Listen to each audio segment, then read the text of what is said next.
Binawi ng Department of Health ang pangamba ng publiko sa posibleng pagkalat ng Ebola reston virus na nakita sa mga unggoy. Siniguro ng ahensya na ligtas ang publiko mula sa virus na ito. Ang detalye sa ulat ni Joseph Parafina. Wala nang dapat pangambahan ng publiko hinggil sa posibleng pagkalat pa ng Ebola reston virus na nakumpirmang mayroon ng isang unggoy sa isang pasilidad nito sa bansa. Ito ang paniniguro ni Health Secretary Janet Garin at DA Yusek Jose Riaño na humarap ang mga ito sa media. Assure the public that this is limited to monkeys. However, this is also an eye-opener for us because DENR will now be starting bat surveillance dahil yung po ang posibleng pinanggalingan at tinitingnan rin po ng Department of Agriculture yung mga nangyayaring urbanization. We are very happy to note that the monkeys tested together with the animals were all negative for Ebola for one facilities, and we're still waiting for the other result from the other facility.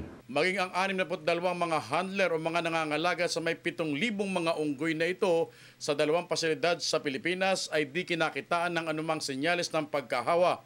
Muling ginigit ng DA at ng DOH na napakahinang klase ng virus ng Ebola reston na nagpositibo sa isang unggoy kamakailan. Tumanggi din ang 2 opisyal na tukuyin kung saan matatagpuan ang pasilidad na ito para maiwasan ang anumang pagkatakot ng mamamayan. Once nagagalaw sila doon at lumilipat sila, they start infecting other animals or people, doon po nagkakaroon ng mga pagbabago. We would like to trace where they are, saan sila ngayon, at baka naman kung saan sila nakatira. That is what DENR will now be doing, active surveillance on bats. Sa ngayon, ipinag-utos na ng pamahalaan ng new movement sa mga hayop na ito. Sabay ang panawagan na huwag gawing pet o alaga ang mga unggoy na ito sa ating mga tahanan. Not to make monkeys as pets.